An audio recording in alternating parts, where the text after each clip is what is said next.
Hey there, welcome back to my channel. Today I'll be showing you how I made this Shrine of the Outsider from Dishonoured.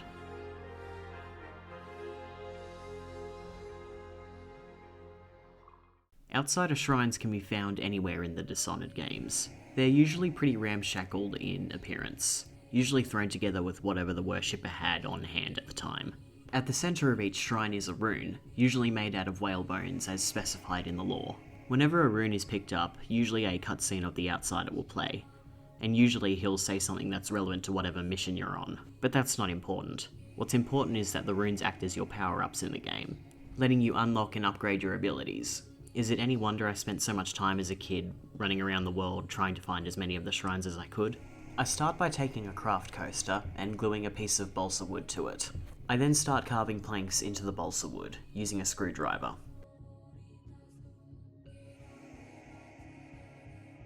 The table in the centre of the diorama is made out of a piece of cardboard with thin paddle pop sticks glued to it.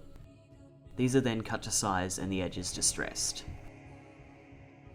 For the legs of the table, I take some thicker pieces of balsa wood, cut them to size, and then shave them down to make them look worn. The legs then get glued to the table, and then the table to the base. To make the banner, I cut a piece of fabric to size, and then stain it using some Druchii Violet from Citadel Colour. To make the rune, I take a ball of off-white clay and then shape it into a vaguely rune-like shape, and then carve a crack into the centre of it. I then make the little metal things out of some black clay. I then attach those to the rune. As a finishing touch for the base, I take some sprues that I'd been saving from previous Warhammer projects, cut them up, and then attach them to the base.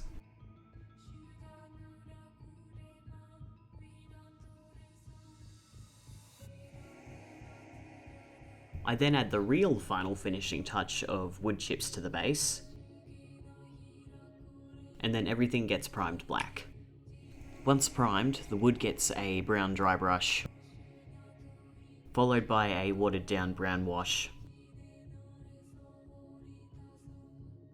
and a lighter brown dry brush. The metal gets a silver dry brush, followed by a black wash to help age it a little bit.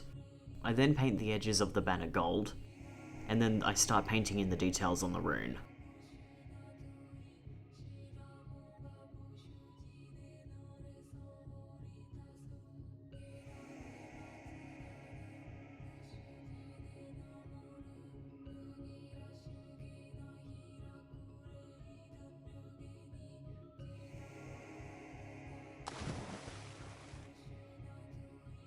I then glue the banner and the rune in place, which is then followed up by 2 additional banners I made off camera.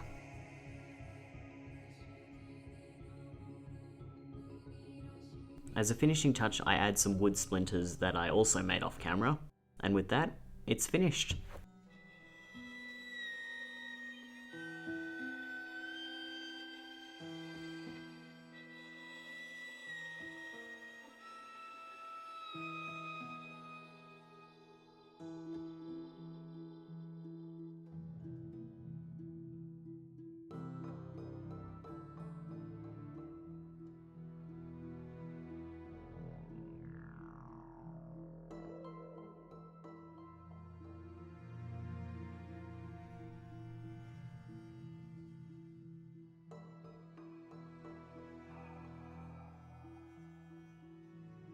Thank you for watching. You'll have to forgive the smaller video for this month. I have a really big project that I'm trying to get finished by the end of the month, so that I can have the video ready by the end of April. I hope you enjoyed the video, and I'll see you all in the next one. Until then, have a good one.